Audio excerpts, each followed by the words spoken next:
as I look at these screens, it's clear to me that the first responders and certainly the police forces do a brilliant job on the day working through a very fluid and highly dynamic environment. But we could have prevented this and preempted it much sooner with a little bit of technology, a little bit of fusion, and potentially bringing in the 911 calls. Here comes the car. He gets out of the car, people see a gun and scatter. Clearly you can see in this picture, there's some bollards here which prevent vehicles from coming on, but as you've alluded to, it doesn't prevent an individual to transit through there carrying a weapon. Right. And a uniformed presence here, where I'm not talking metal detectors and scanners, I'm talking just an overt presence, would have dealt with this situation hundreds of meters away from the House of Commons. What we have here, I assess, is a breakdown and a lack of integration across the human, technical, and virtual space to be able to bring a fused and integrated security approach.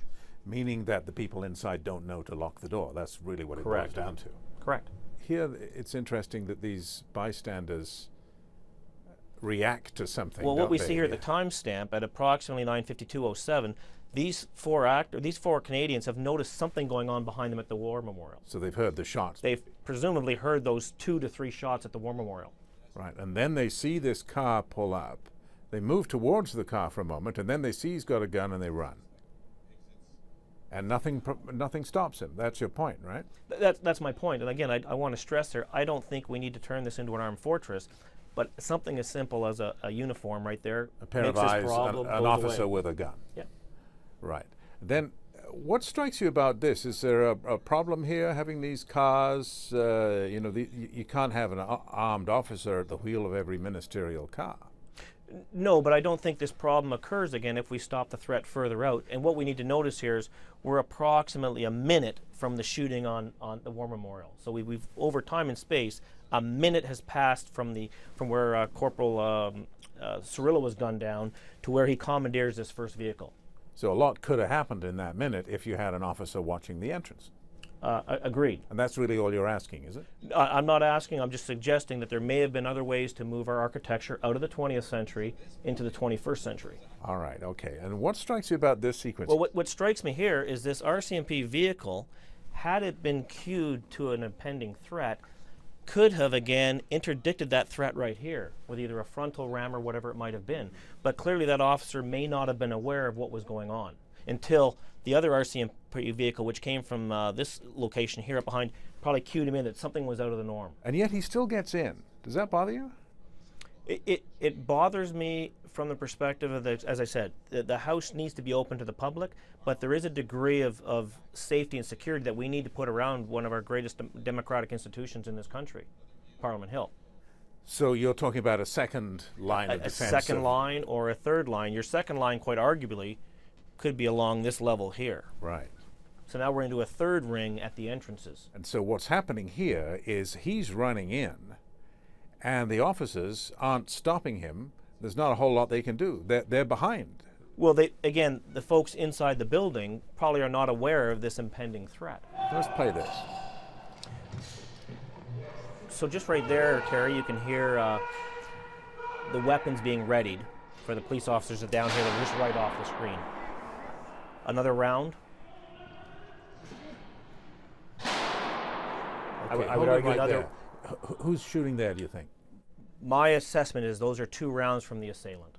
Why do you say that? Just based on the caliber of the rifle, that hard snap sound. All right. So let's continue with this sequence, see what you see next. Sounds to you like he's firing back at the guards to keep them pinned down or whatever? That's what it sounds like to me. Seems like there's a whole lot of nothing here. Yes, and that doesn't surprise me, because as you can hear in the background, the police sirens are coming up. Those security officers are formulating a plan right now to move down this corridor, which you'll see later on is 50 to 100 meters long.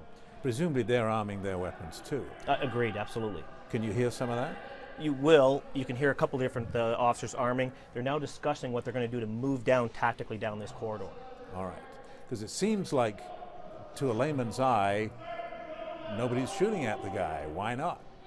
Well, my question or my point would be, you don't want to engage down that corridor because you might inadvertently hit somebody that pops out that is a bystander, an innocent bystander. And they don't have especially accurate weapons, right? No, each of these officers here are carrying a pistol, as you can tell, And really that lethal range from a pistol is 25 to 50 meters at best. And to take a 50-meter pistol shot is an incredibly difficult shot to take.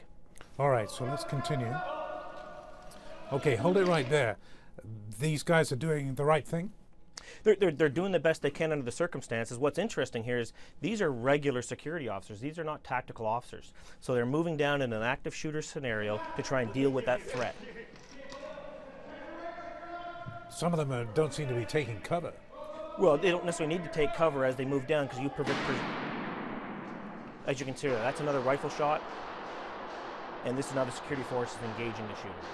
It sounds to you, does it, like the shooter fired the first shot in that final fusillade of gunfire? Yes, that's what I hear there. It sounds like a distinctive shot from a rifle, and then the officers engage the shooter and eventually kill him. It sounds like at first there's one gun firing, pop, pop, pop, pop, after that initial shot. Yes. And then everyone piles on, kind of thing. Is that? Well, I'm not sure if they're piling on, but it could be a case if the shooter's not down and deceased, then in this situation where proven hostile intent has been already, it's clear, it's a legal engagement.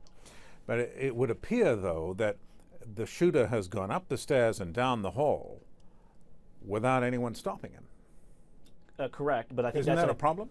Well, I think the point there to be made is that was in accordance with the security protocols on the Hill on that day. Is that the correct protocol? That's probably a different discussion, but I would suggest that as the House of Commons and Senate, we want to maintain the access to this building for the public as best we can. All right. I want to take a look now at another tape which shows a slightly earlier moment.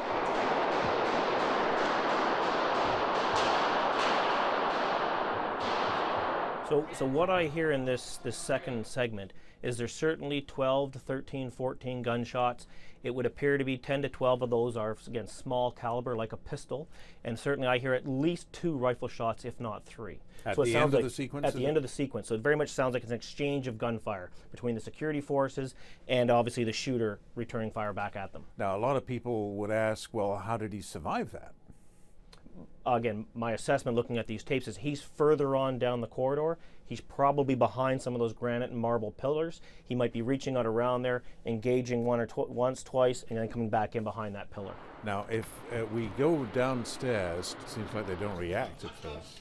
I was going to say, what you see there in that opening segment is just the utter normalcy of the situation for some of those Canadians that are on the Hill, and then 2 or 3 seconds later it kicks into how odd this is.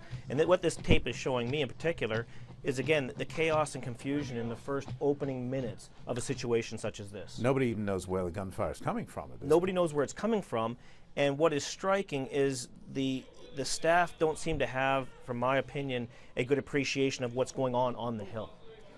They've all got radios, but they're not learning anything. No, and it could be just a situation where maybe the Hill staff, they don't have a protocol in place to rapidly pass that information. As soon as you have different forces in the same battle space with different radio frequencies and not the ability to talk to each other, you start to create seams and gaps that an adversary can exploit. It seems to me from what you're saying that we were pretty lucky on that day.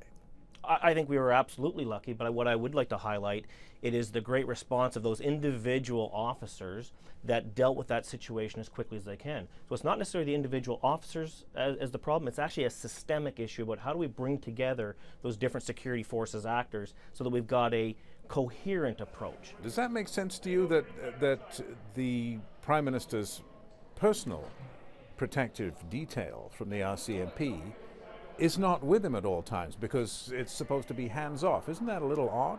Not at all. Not in the public buildings such as the House and in caucus. Because it takes a while to get him out of there. Does that make sense to you? Or maybe they were just being cautious? It does make sense to me because, again, they had the Prime Minister, they had those MPs in a secure location. They knew what was going on in that location. Why would we want to take him and them from a location where they're secure out into an environment that is an unknown? We don't know early on here whether this is 1 shooter, 2 shooters, 3 shooters. We don't know what's going on outside the building. So what we do know is in Parliament Hill, they've got a number of the different MPs and players in a spot, and you want to keep them in that spot. This is symptomatic of some of the larger issues that we have in Canada with respect to moving our architecture and our lens from the 20th century and the Cold War paradigm into the 21st century and an adversary that is globally networked and we need to be able to become more like a cell and cellular, i.e. diffuse the power and decision making down through the institutions so that individual actors can actually continue to do great things on behalf of Canadians.